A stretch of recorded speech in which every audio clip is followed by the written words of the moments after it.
सुप्रभात बच्चों, कैसे हैं आप सभी। आज हम कक्षा 8वीं की तीसरी कविता एक आशीर्वाद के प्रश्नोत्तर पर चर्चा करेंगे। सबसे पहले पाठ से प्रश्न करेंगे। कविता में किसे संबोधित किया गया है। आप सभी को पता है कि कविता में कवि युवा वर्ग से अपने स्वप्न को ऊंचे और महान रखने के लिए बात कर रहे हैं। तो ऑप्शन देखिए, युवा वर्ग को, नागरिकों को, बच्चों को, श्रमिकों को। इसका उत्तर है युवा वर्ग को। प्रश्न 2, तेरे स्वप्न बड़े हो पंक्ति में स्वप्न से क्या आशय है। कल्पना की उड़ान भरना, आकांक्षाएं और रुचियां रखना, बहुत सी उपलब्धियां पाना, बड़े लक्ष्य निर्धारित करना। कवि यहां बड़े लक्ष्य निर्धारित करने के लिए कहता है, बड़े स्वप्न देखने के लिए कहता है। तो यहां सपने बड़े का अर्थ है बड़े लक्ष्य निर्धारित करना। प्रश्न 3, उंगली जलाएं पंक्ति में उंगली जलाने का भाव क्या है। उंगली जलाएं यहां पर कष्टों से नहीं घबराना है, कि कैसी भी परिस्थितियां हो तुम कष्टों से मत घबराना। इसके ऑप्शन है, चुनौतियों का सामना करना, ये गलत है। प्रकाश का प्रसार करना, गलत है। अग्नि के ताप का अनुभव करना, गलत है। कष्टों से नहीं घबराना, सही है। यहां पर जहां पर आपने पंक्ति में देखा है कि कवि कहते हैं कि दिए की रोशनी से मत घबराना, उसके प्रति ललचाना, और उंगली जल जाए तो भी कोई बात नहीं। तो यहां उंगली जल जाए चुनौतियों और कष्टों का संकेत देता है। प्रश्न 4, अपने पांवों पर खड़े हो पंक्ति से क्या आशय है। अपने पांवों पर खड़े होने का देखिए सीधा अर्थ है आत्मनिर्भर बनना, इंडिपेंडेंट बनना। तो यहां चौथा ऑप्शन आत्मनिर्भर बनना सही है। ऑप्शन देखिए, अपने पैरों पर खड़े होना, ये सीधा अर्थ नहीं हो सकता। पैरों पर खड़े होने का सांकेतिक अर्थ आत्मनिर्भर बनना है। तो फर्स्ट ऑप्शन इज रॉन्ग। सफलता प्राप्त करना भी गलत है। कठिनाइयों का सामना करना भी गलत है। आत्मनिर्भर बनना बिल्कुल सही है। अगला प्रश्न देखिए, मिलकर करे मिलान। इस कविता में स्तंभ 1 और स्तंभ 2 दिए गए हैं। स्तंभ 1 में कुछ पंक्तियां दी गई हैं, स्तंभ 2 में उसके भाव दिए गए हैं। हमें स्तंभ 1 को स्तंभ 2 से मिलान करना है। हम करते हैं। फर्स्ट पॉइंट, भावना की गोद से उतरकर जल्द पृथ्वी पर चलना सीखे। इन पंक्तियों से कवि का अर्थ है कि हमें भावनाओं और कल्पना की दुनिया से बाहर निकलकर वास्तविक जगत में, वास्तविक दुनिया में आना होगा, तभी हम अपने सपनों को साकार कर सकते हैं। देखिए कौन सा ऑप्शन ठीक है। इसमें तीसरा ऑप्शन ठीक है। तो पहले को तीसरे से मिलाएंगे, भावनाओं में ना बहकर वास्तविकता का सामना करना। नंबर 2, हर दिए की रोशनी देखकर ललचाएं। दिए की रोशनी का अर्थ यहां ज्ञान से है, ज्ञान के प्रकाश से है, कि हर प्रकार के ज्ञान को देखकर आपके मन में लालसा जागे, आप ललचाएं और उसे पाने का प्रयास करें। तो सेकंड का फर्स्ट ऑप्शन ठीक है, विविध ज्ञान के प्रति आकृष्ट होना और उसे पाने की ललक होना। तीसरा, चांद तारों सी अप्राप्य सच्चाइयों के लिए रूठना मचलना सीखे। चांद तारों सी अप्राप्य सच्चाइयां, अप्राप्य सच्चाइयां यहां असंभव लक्ष्य है। जैसे चांद तारों को पाना असंभव है, ऐसे ही असंभव लक्ष्य को पाने के लिए जिद और प्रयास करना, हठ और प्रयास करना। तो तीसरे का ऑप्शन चौथा सही है। यहां पर असंभव से लगने वाले लक्ष्यों के प्रति हठ और प्रयास करना। चौथा, हंसे मुस्कुराएं गाएं। कवि यहां आशीर्वाद देते हुए कहते हैं कि अपने जीवन के सफर में तुम हंसते मुस्कुराते और गाते हुए चलो, इसी तरह कठिन परिस्थितियों में तुम्हारा मनोबल बना रहेगा। तो चौथे का ऑप्शन बी इज करेक्ट। सपनों को आनंद और मुस्कुराहटों में बदलें, कठिन परिस्थितियों में भी मनोबल बनाए रखिए। अगला प्रश्न, निम्नलिखित पंक्तियों के अर्थ बताइए। जा तेरे स्वप्न बड़े हो। स्वप्न बड़े से कवि का अर्थ यहां महान और ऊंचे सपनों से है। यह एक आशीर्वाद और प्रेरणा से भरी हुई पंक्ति है, जिसमें कवि कह रहे हैं कि छोटे मोटे लक्ष्यों तक सीमित ना रहो, बल्कि बड़े स्वप्न देखो, महत्वाकांक्षी बनो, ऊंचाइयों तक पहुंचो और उसको पाने के लिए संघर्ष करो। दूसरी पंक्ति, जल्द पृथ्वी पर चलना सीखे। जल्द पृथ्वी पर चलना सीखे, इस पंक्ति का अर्थ है कि व्यक्ति को यथार्थ का सामना करना सीखे, अपनी भावनाओं में बहकर किसी भी प्रकार का कार्य ना करे, कल्पनाओं की दुनिया से निकलकर वास्तविक दुनिया की ओर बढ़े और अपना लक्ष्य पाने के लिए मेहनत करे और जीवन में चुनौतियों का सामना करे। तीसरी पंक्ति, चांद तारों सी अप्राप्य सच्चाइयों के लिए रूठना मचलना सीखे। इन पंक्ति का अर्थ है कि हमें अपने जीवन में ऐसे ऊंचे और कठिन लक्ष्य निर्धारित करने चाहिए जो चांद तारों की तरह दूर और कठिन प्रतीत होते हैं, अर्थात असंभव से लगते हैं।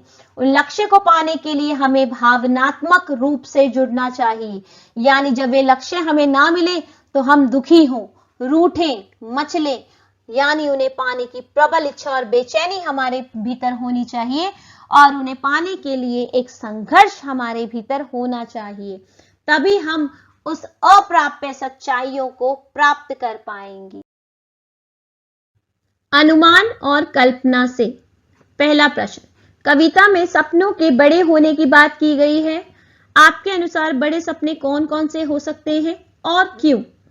देखिए बेटा, इसका उत्तर सभी का अलग अलग हो सकता है, तो मैं आपको थोड़ा सा संकेत दे रही हूं कि किस तरीके से उत्तर आप इसका लिख सकते हैं अगर एग्जाम में प्रश्न आता है तो। आप कुछ पॉइंट्स इस प्रकार हो सकते हैं। पहला, शिक्षा में ऊंचाई तक पहुंचना।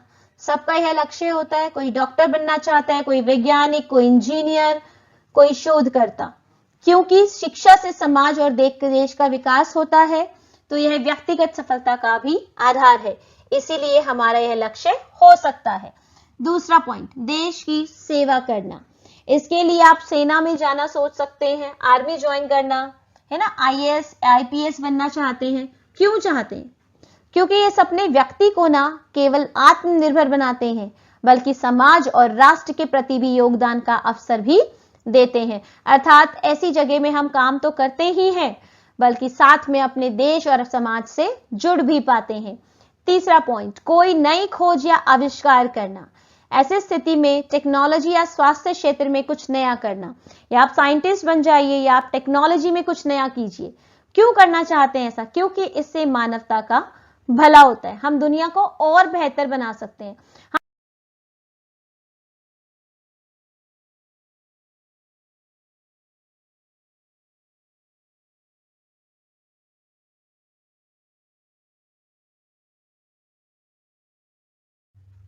चौथा, कला, संगीत और साहित्य में महान बनना। इसमें हम एक प्रसिद्ध लेखक बन सकते हैं, गायक बन सकते हैं, चित्रकार बन सकते हैं। क्यों करना चाहेंगे ये? क्योंकि ये सपने लोगों के दिलों को छूते हैं और समाज को सांस्कृतिक रूप से समृद्ध बनाते हैं, समाज का सांस्कृतिक रूप से विकास करते हैं। पांचवा, समाज में बदलाव लाने वाला बनना। इसका अर्थ है कि आप समाज सेवक बनना चाहते हैं, शिक्षाविद या पर्यावरण कार्यकर्ता बनना चाहते हैं। क्यों बनना चाहेंगे? क्योंकि ये लोगों के जीवन को बेहतर बनाने का एक प्रयास है। तो ये पॉइंट्स आप इस आंसर में लिख सकते हैं। दूसरा प्रश्न, हर दिए की रोशनी देखकर ललचाएं, उंगली जलाएं पंक्ति में सपनों और लक्ष्य को पूरा करने के लिए ललक की बात की गई है। ललक के साथ और क्या क्या होना आवश्यक है और क्यों? इसमें संकेत दिए गए योजना और प्रयास लिखना है। देखिए, हर दिए की रोशनी को देखकर ललचाएं, उंगली जलाएं पंक्ति में कवि ने ललक के दर्शाया है कि जो हमें दूसरों की सफलता देखकर अपने लक्ष्य की ओर खींचती है, लेकिन केवल ललक होना, लालसा होना पर्याप्त नहीं है। लालसे के साथ हमें और क्या क्या होना चाहिए? ललक के साथ हमें कुछ और चीजें भी हमारे अंदर होनी चाहिए। नंबर 1, मेहनत और निरंतर प्रयास। केवल चाहने से सफलता नहीं मिलती, उसके लिए लगातार परिश्रम करना पड़ता है, क्योंकि सपने तभी पूरे होते हैं जब उन्हें पाने के लिए लगातार प्रयास करते हैं, भले ही रास्ता कठिन हो। तो मेहनत और निरंतर प्रयास। नंबर 2, सहनशीलता और धैर्य। हमें अपने अंदर सहनशीलता रखनी चाहिए, धैर्य हमारे अंदर होना चाहिए। रास्ते में बाधाएं आएंगी, आलोचना होंगी, असफलताएं मिलेंगी, क्योंकि ललक के साथ धैर्य रखना जरूरी है ताकि हम असफलता से टूटे नहीं। नंबर 3, साहस और आत्मविश्वास। बड़े सपनों को पाने के लिए जोखिम उठाना पड़ता है, क्योंकि डर और असमंजस सफलता की राह को रोक सकते हैं। अगर हम डरेंगे और कंफ्यूजन में रहेंगे तो हम कभी भी सफलता नहीं प्राप्त कर पाएंगे। चौथा पॉइंट, दृढ़ निश्चय, निर्णय लेने के बाद उस पर अडिग रहना। अडिग मतलब स्थायी रहना, हिलना नहीं। क्यों होना चाहिए ऐसा? क्योंकि लक्ष्य की राह में अगर आप भ्रमित हो गए, कंफ्यूज हो गए या दिशा बदल लिया तो आपको नुकसान हो सकता है। नंबर 5, समय का सदुपयोग। लक्ष्य की दिशा में समय का सही प्रयोग अत्यंत आवश्यक है। क्यों आवश्यक है? क्योंकि समय नष्ट करना लक्ष्य को दूर कर देता है। भाषा की बात, नीचे दिए गए रिक्त स्थानों में स्वप्न से जुड़े शब्द अपने समूह में चर्चा करके लिखिए। आपके सामने कुछ शब्द लिखे हुए हैं जो सपने से जुड़े हुए हैं। देखिए कौन कौन से हैं। कल्पना, कल्पना करेंगे, सोचेंगे तभी कुछ कर पाएंगे। लक्ष्य, आपको एक लक्ष्य निर्धारित करना होगा। संघर्ष, लक्ष्य के लिए संघर्ष करना पड़ता है बेटा। उड़ान, तभी उड़ान ले पाएंगे, तभी ऊंचा उड़ पाएंगे। यथार्थ, काल्पनिक दुनिया से वास्तविक दुनिया में आना होगा, यथार्थ में आना होगा। प्रेरणा, मोटिवेशन होना जरूरी है, तभी कुछ कर पाएंगे। दृढ़ निश्चय, अपनी बात पर टिके रहना जरूरी है। आत्मविश्वास, जब तक सेल्फ कॉन्फिडेंस नहीं होगा सपने को पार नहीं कर पाएंगे, पा नहीं पाएंगे। आकांक्षा, जब तक मन में आकांक्षा ही उत्पन्न नहीं होगी तब तक आप क्या करेंगे? तो हमें इन सब का होना जरूरी है। ये स्वप्न से जुड़े हुए सभी शब्द हैं। अगला प्रश्न, कविता में से चुनकर कुछ शब्द नीचे दिए गए हैं, उनके सामने कुछ अन्य शब्द भी दिए गए हैं। उन शब्दों पर घेरा बनाइए जो समान अर्थ नहीं देते। इट मीन्स ये पर्यायवाची शब्द हैं। जो पर्यायवाची शब्द नहीं है उन पर घेरा लगाइए। पहला देखिए, पृथ्वी, धरा, वसुधा, अवनी, सुता। इसमें सुता अलग है, सुता बेटी को कहा जाता है। चांद, मधुकर, शशि, निशाकर, मयंक, यहां मधुकर अलग है, मधुकर भवरे को कहा जाता है। तारे, नक्षत्र, सोम, तारक, उडुगन, यहां पे सोम अलग है।